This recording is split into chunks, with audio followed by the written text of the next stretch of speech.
Hello, welcome to this playthrough of Elden Ring, where I will be in the co-pilot seat and Branwell will be driving. This is a lore playthrough, and in every video there will be spoilers because this is intended as a vehicle for Branwyn to explain her theories on the lore of the setting. So if you'd rather develop your own theories without being influenced by other people's, or don't want to be surprised on some of the deep lore of the game, this is not a straight playthrough of just playing gameplay focused. This is a lore focused playthrough.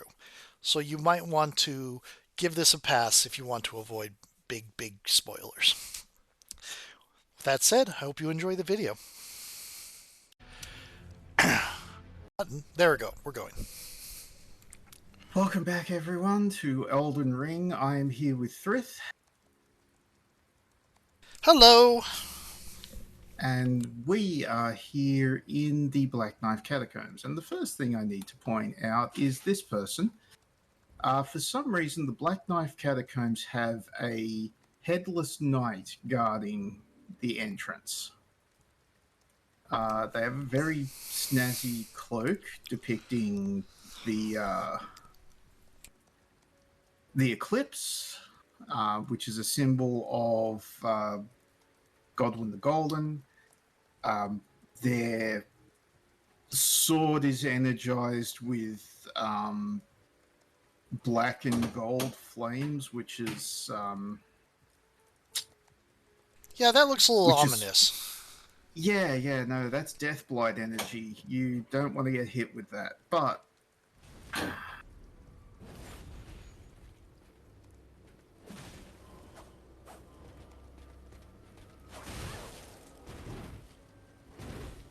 see that build up? Yeah. That's Deathblight build up. Oh, joy. If that fills up, you just die. Oh. Horribly, by the way. Oh. But Oh by the way, I dear. think you mentioned in the past that the headless ones are like volunteer undead things to guard tombs. Correct. The Wandering Mausoleums, precisely. So having Um, one here is a little bit interesting. yes.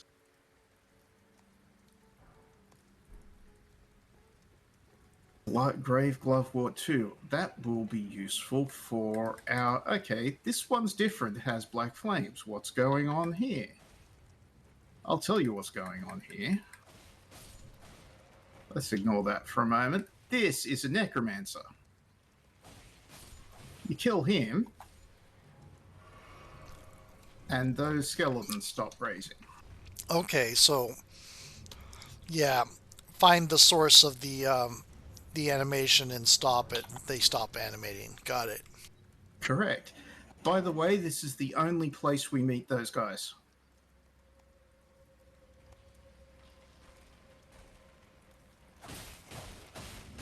This is the only place you meet necromancers? Those particular type of necromancers, yes.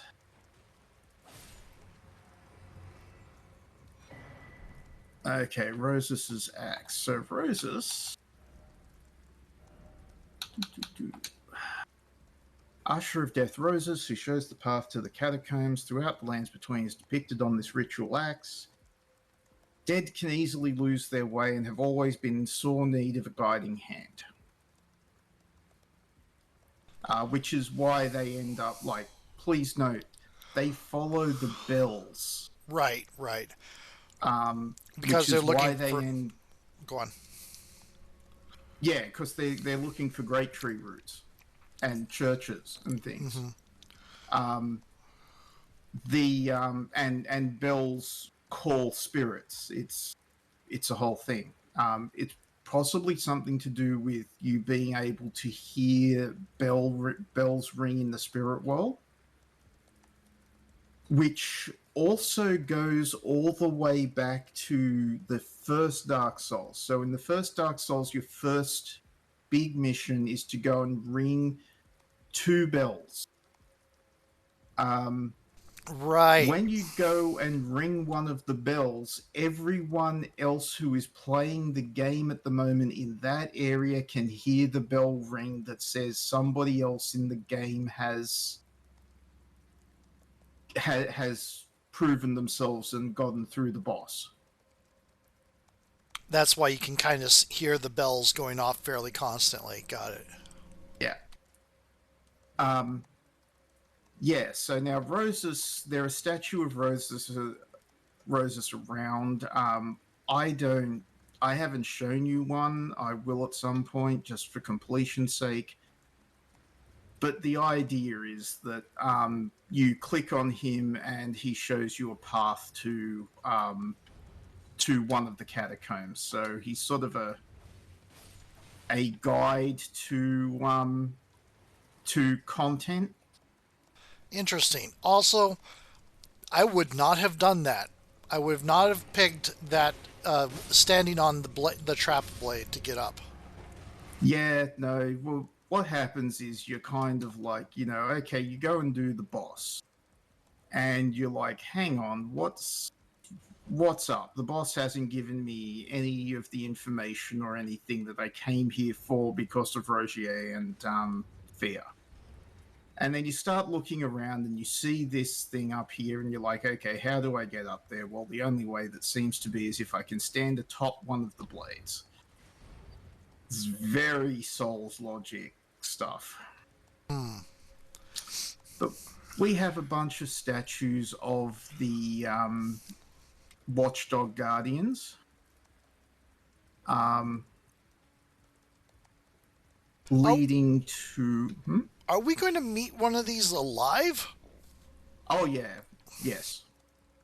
I mean, they're golems, please note. Okay, Not okay. not these ones, but the ones in the mini bosses. Got it. And not all of them have 3 heads. That's one type has 3 heads. Most of them only have 1 head. Oh, forgot about you. Okay, and even then you get up here and you're like, oh, I'll go down here into the other section that I couldn't get into. And then you're like, oh, that's still not getting me what I want. Then you come back here and maybe you think to do that. And there's the fog door. Well, the thing is, there's 2 fog doors in this. Oh, there's a decoy fog door. There's a decoy fog door. No, this is secret end of game, like optional. This is optional end of game stuff that you have to start finding early in the game. So we're going to summon D for this battle. Um, have you heard of the Capra Demon? I have. I've actually seen Kiko fight him a couple times. Uh, of course. So the thing with the Capra Demon is it's really tough because of the tiny arena, right? Right. And much like the Capra Demon, this arena is way too small to be fighting this boss in. I got it. Okay. Okay, so Black Knife Assassins. Have we talked about them before? I don't think we've specifically talked about them before. I mean, I've seen you fight them and heard you talk about them in past, but not in this run through. Yeah. So Black Knife Assassins, this is the group that killed Godwin the Golden. Okay, cool. Their knives contain part of the stolen rune of death, which is why they could kill him because he was a demigod. I see. Okay. In the beginning of the game, and we have the Black Knife print, which is what we needed for Fear and Rogier's quest. Cool. We can also go back to the entrance from here with this. And we can take a look at this statue, which is a feminine statue. It's a little hard to see, but it is a feminine statue, all in black, much like ones we've seen before with the pouring out the urn or Right. the pitcher. Hmm. Um, yeah. So, the Black Knife print. Let's not get too distracted. On the night of the Black Knife, someone stole a fragment of death from Malekith, the Black Blade, and imbued its power into the assassin's daggers. This mark is evidence of the ritual and hides the truth of the conspiracy. So Rogier can look at this and work out who was behind uh, the creation of the Black Knives. Interesting. And we get the assassin's cerulean dagger. That doesn't look convenient to use. Oh no, the Black Knife daggers look exactly the same. We will be getting one later, and yeah, it does not look like useful. um, but yeah, this is critical hits restore focus points, so I'm blue bar. I'm getting 80s cult movie Kroll vibes from it. Oh, 100%. Miyazaki is a child of the 80s for sure. And there Yeah. Jump at me, okay. and for those of you who are not ancient like us, uh, if you want to see Liam Neeson and a couple other people in a really god awful but enjoyable sci fantasy, go look up Krull. Make sure it's Krull, Krull, not Kull the Conqueror, because then you get 90s jerk. Yeah, 90s jerk. Yes, and although you do get to see what's her name playing the evil sorceress. I can't remember her name. I, It's I not Kim Cattrall. I That's can't someone remember. completely different. Yeah, I can't remember who it was either. I remember this is kind of the movie that made me realize that when a movie's bad, I start defaulting into analyzing it with on the first view, and that's how I Oh, enjoy. that's a good yes. No, I feel like that's a thing. Um so yeah, so this gets us back. Oh, yeah, you've got the gross messer, you're very cool. But it's like, I remember watching it and having enjoying it, but it was mostly because there are some interesting ideas here and concepts. They weren't executed well, but there are interesting things here. Yes. Oh, hang on. I was wrong. I was thinking of another place. Yeah, no, there isn't a decoy fog door. You just can't find it. That's right. Got it. Okay.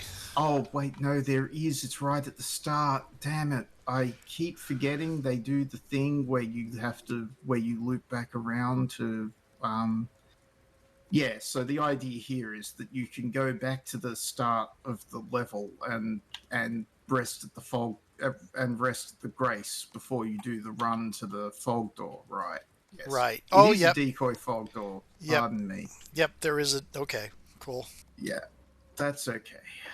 That's all right. What do we got? Oh, Blooker, I hate these things. All right.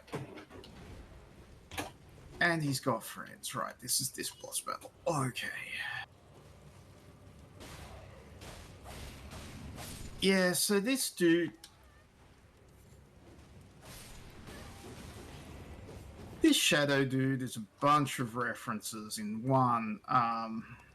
He looks like the Night Stalker from what do you call it? Mononoke Hime. mm. So these guys have a parasite welded to their heads that's insectoid. Oh no, I know what that's referencing. Do tell. It's the sunlight maggot, right? Correct. Well, that's what I think it is. There's nothing in the game that says it's the sunlight maggot. Um, but it is. It there's no explanation for who those things are and how they exist otherwise in the game.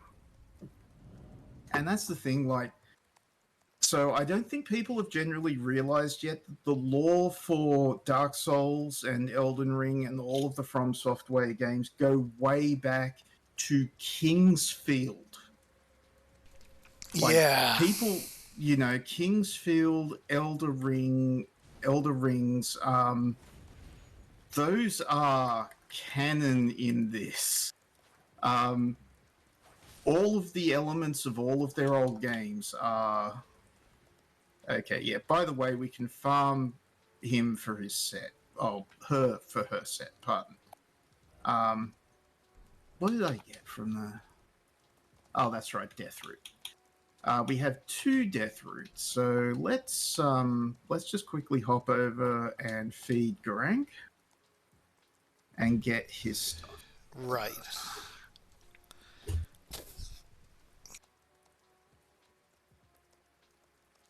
So it's sort of like me linking pretty much every campaign I've ever run with cameos. One 1,000,000%. I even think that there are things linked from like other franchises that like they can't directly say that they're linked, but it is like Final Fantasy and stuff like that. And so he's not sated. Feed him more death. Okay. We're not going to come back here for a while. So the next time we sit at a grace, he is going to become hostile. Oh, And because he's hungry and he's like, he goes a bit berserk. So, so, you hit him a bit, he calms down and is like, hey, you know, uh,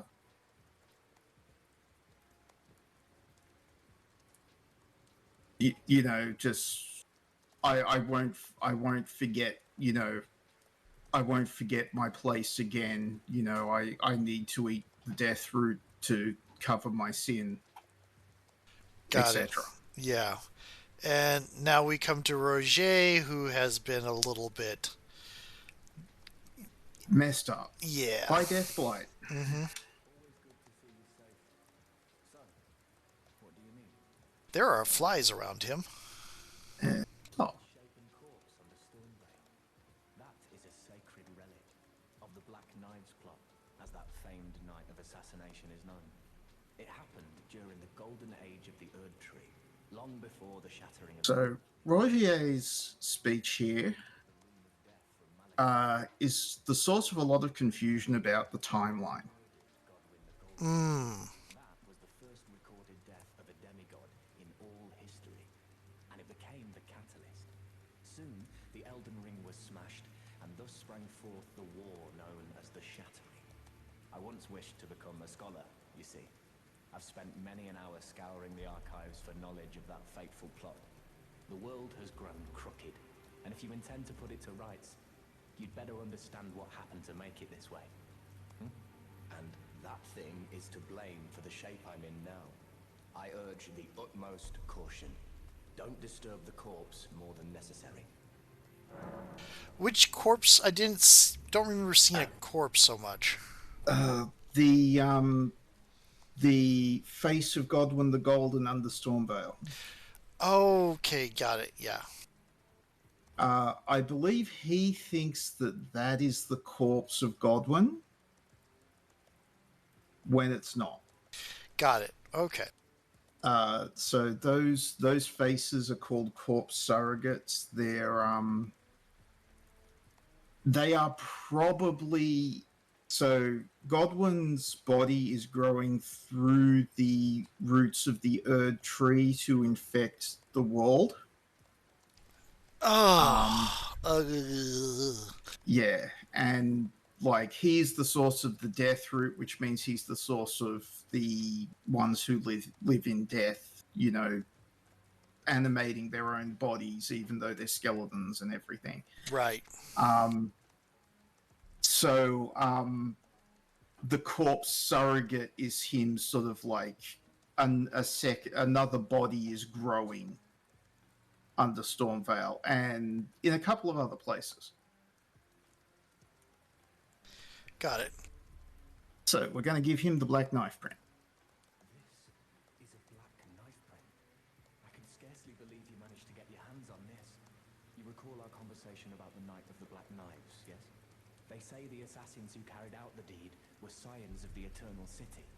A group entirely of women, arrayed in armor of silver under cloaks which fooled the eye. The knives they wielded, though, were imparted with the power of the Rune of Death through sinister rite. Please, I beg of you, lend me the knife print for a time.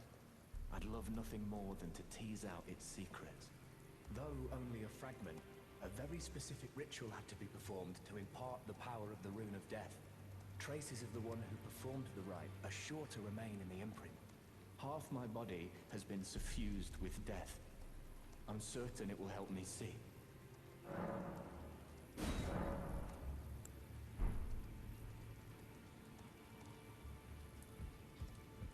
Okay, so he does that. We have to sit at a site of grace. I'm sure that's not going to mess him up further. Oh, no, definitely not. Absolutely not. He's perfectly fine. Hello. I was hoping to see you. My examination is complete. Here's the knife print back, with my thanks. Now I have a fairly good idea who performed the rite upon the blade. The person who orchestrated the Night of the Black Knives. Lunar Princess Rani. One of the children born to King Consort Radigan and his first wife, Ranala. Demigod and sister to General Radahn and Praetor Rykard. Hers was the name I discovered in the imprint. Truly, you have my thanks. But if I might be so bold, I would like to ask something more of you. If Rani truly is the one who plotted that fateful night, then she should bear the curse mark of destined death somewhere upon her flesh. I would like you to procure it for me. And then all will be laid bare. I will have the answers I have sought for so long. I have some idea of Rani's potential whereabouts. There's a manor to the north of the Academy of Rhea Lucaria. It is the familial home of the Carian royals, from whom Rani descends. There's been talk of the old royals' vassals gathering there in recent years. Rani's whereabouts since the shattering are a well-kept secret. She hasn't been seen even once. But I suspect she might have returned to the manor in which she was born. You were going to say something? Yeah, I mean, Ronnie is possessing a doll, right? She doesn't have flesh anymore. Correct, but she discarded her flesh, and we will need to find her discarded flesh. Got it. I'm afraid there's something I must tell you. Do you know of those who live in death? The very notion of life in death defies the Golden Order. By Dee's account, these defiled fiends must be expunged. But truth be told, I seek the curse mark to save them. You may find this peculiar, but I discovered something in my examination of the Night of the Black Knives. These souls have committed no offense. They have every right to life, only they happen to touch upon a flaw in the Order. Oh, and the Order cannot abide flaws. Mm-hmm. Yes, indeed. If Dee knew what drives me now, he would surely boil over with rage. Or perhaps he would even feel some pity. But no need to fret. None of that will come to pass. I can... Hey, just give me a sec. If Lunar Princess Rani truly is the one who plotted that fateful night, then she should bear the curse mark of destined death somewhere upon her flesh. Would you be willing to provide her with the royal card? Okay, so they just have that so you can remind yourself. Correct. Okay. Like you put the game up, you come back, it's like, where was I doing again? I need to ask this guy. Oh, that's Yeah. right. Yeah. So, Go on. time? It is 23 minutes, so it is a good point to. It is a good dramatic point to switch too. So, Awesome. see you in the next video. There you go.